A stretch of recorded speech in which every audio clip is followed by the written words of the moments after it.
Bonjour et bienvenue sur le plateau de l'entretien Orange La Provence. Nous sommes ravis de vous accueillir à l'hôtel Résidence à Marseille et surtout nous sommes ravis d'accueillir Michel Galabru qui nous a fait le grand plaisir et l'honneur d'accepter ce rendez-vous. Michel, vous êtes en train d'achever la tournée de Jules et Marcel qui va être captée pour la télévision. Jules et Marcel, c'est la correspondance entre Rému et Pagnol, une mise en scène de Jean-Pierre Bernard. Un adaptateur aussi Tréhardy, Pierre Tréhardy. Pierre Tréhardy, voilà. Et votre partenaire, Philippe Cobert, qui est la voix donc de Marcel Pagnol, puisque vous êtes celle de Jules Rému. Voilà. Alors, Rému, est-ce que vous pouvez nous en parler un petit peu? Oui, Rému, je ne l'ai pas connu, mais enfin, je vivais quand il vivait, faisait partie de ces comédiens qu'on appelait, à juste titre, des monstres sacrés. Il n'y en a plus. C'est des gens qui étaient d'une vraiment supérieure. C'était ce que j'appelle des acteurs symboliques. Par exemple, Rému, ce n'était pas simplement César de Marius ou tel personnage qu'il interprétait dans telle pièce ou tel film. C'était plus que ça. C'était tout Marseille qui arrivait. C'était toute la Provence. C'est des acteurs symboliques, c'est-à-dire qui représentaient tout un univers. Vous voyez ? Tandis que maintenant, nous, ma petite génération, nous pouvons très bien jouer. Et il y a d'excellents comédiens, mais ils vont interpréter Monsieur Bernard, Docteur, Monsieur Alfred, peu importe. Ils interprètent leur personnage. C'est presque un reportage journalistique. Ils ne dépassent pas ce cadre. Ils interprètent très bien, ils jouent très bien, mais ça ne va pas plus loin. Tandis que des gens comme Harry Bor, moins connu que Rému, mais qui était aussi talentueux.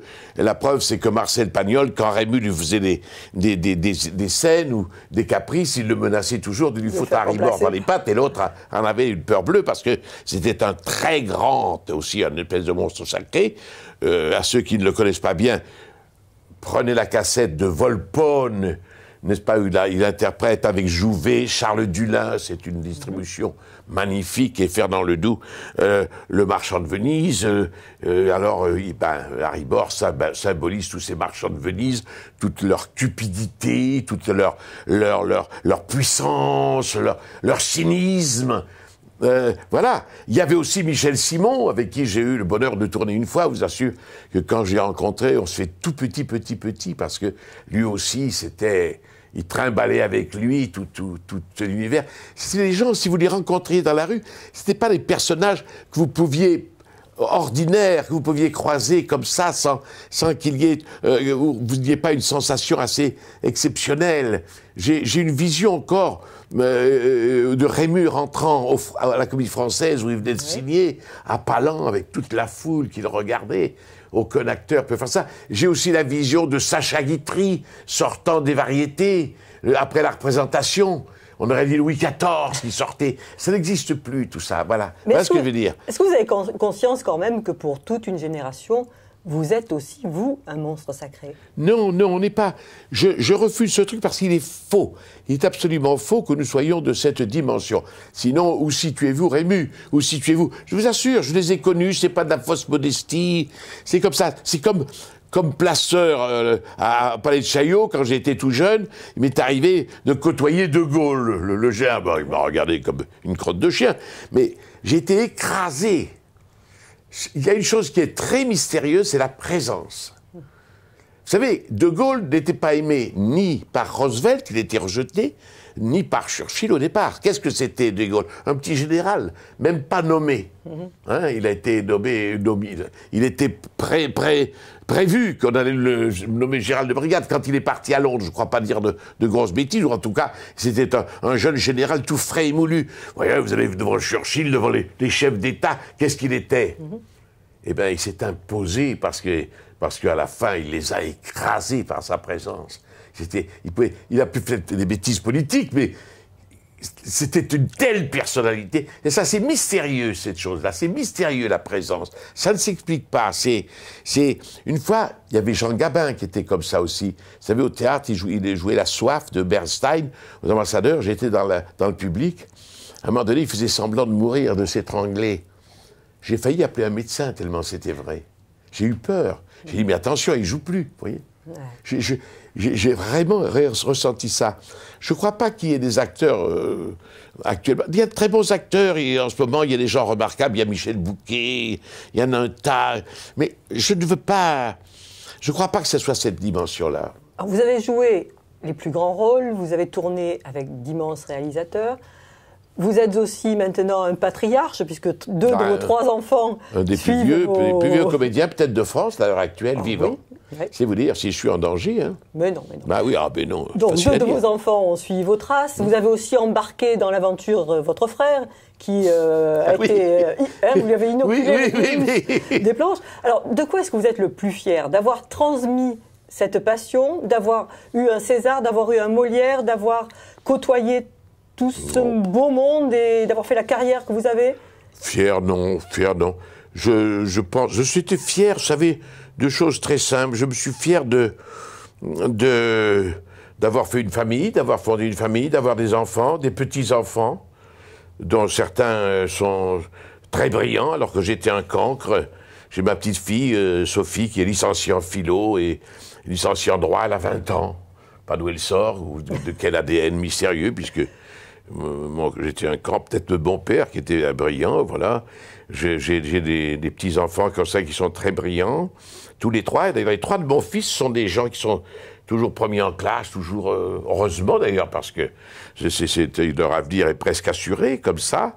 Je suis fier de ma fille, Emmanuelle, qui est très brillante, qui est une comédienne très brillante, je n'aurais pas conseillé d'être comédienne si j'avais pensé qu'elle faisait fausse route. Quand elle m'a dit, papa, est-ce que tu crois que je peux faire... Elle parlait tellement juste quand elle me répétait que... Je me suis dit, je ne peux pas te dire non. J'étais un peu désolé parce que c'est un métier très difficile, surtout pour les femmes. Mais enfin, bon, voilà. Tout ça, d'avoir assuré cette espèce de continuité, de faire mon petit chemin. Voilà. Un beau chemin, quand même. Un bon petit chemin, voilà. Merci. Convenable. Alors, nous avons demandé aux internautes qui vont vous regarder de poser des questions. Les internautes sont les gens qui nous regardent via Internet. Ah bon? Ah, ça existe, ça? Et il paraît, moi, je suis vieux, je ne sais pas comment ça. Oh, quand même. Je passe. Que rien d'abord. Alors, il y a un certain Groucho Marx. Groucho Marx? On ne sait pas. Vieille connaissance. Voilà, qui vous demande... Alors, je vais essayer de le faire avec l'accent, mais je ne garantis rien.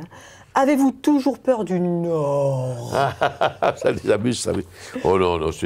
J'ai eu là une expression heureuse, un petit dialogue qui était écrit par Danny Boom, et je lui dois ça parce que c'était un petit dialogue amusant, quoi. Il a fait... Je ne savais pas, moi, mais il parodiait...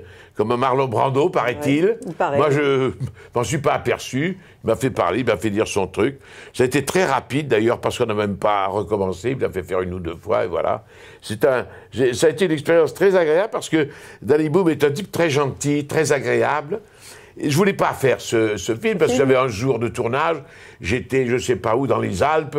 Et mon agent, mon impresario m'a dit, Michel, vous n'allez pas vous déplacer un jour, vous comprenez, un jour au cinéma, c'est une figuration, souvent c'est presque rien un jour. Qu'est-ce que vous pouvez faire en un jour? Ouvrir une porte, la fermer, et encore. Alors je dis non, je ne veux pas faire ça, laissez-moi. Et Danny Boom a insisté, il a insisté. Il y avait toujours mon agent qui disait, vous savez Michel, il est embêtant, mais il veut absolument que vous veniez. Alors... Et il a trouvé un argument magique. Il a doublé mon cachet, vous comprenez? Ce qui est quand même... Alors à ce moment-là, il y a eu chez moi déjà un mouvement de départ, voilà. Et puis je suis arrivé là-bas, j'ai été traité comme un dieu. J'avais une caravane particulière, enfin, traité comme... Alors que c'était quasiment 6 lignes à dire, quoi. Mais 6 lignes, moi j'en prends un peu la gloire, mais elles étaient vraiment pas mal, quoi. Quelquefois, vous avez des dialogues insipides, mais là, j'avais un petit texte, quoi. Mais vous voyez que vous êtes un monstre sacré. On vous met une caravane à votre disposition, voilà. on vous accueille comme un dieu, alors... Voilà, considéré comme un monstre sacré, mais pas monstre sacré. En tout cas, Michel, merci infiniment d'avoir accepté notre invitation. Oui. Et puis à très bientôt, parce que vous avez encore plein de projets. On espère, mais enfin bon. Mais si. Il est minuit, docteur Schweizer. Hein. Minuit moins quelque chose, quand même. Voilà. Hein. Merci infiniment, Michel. Merci.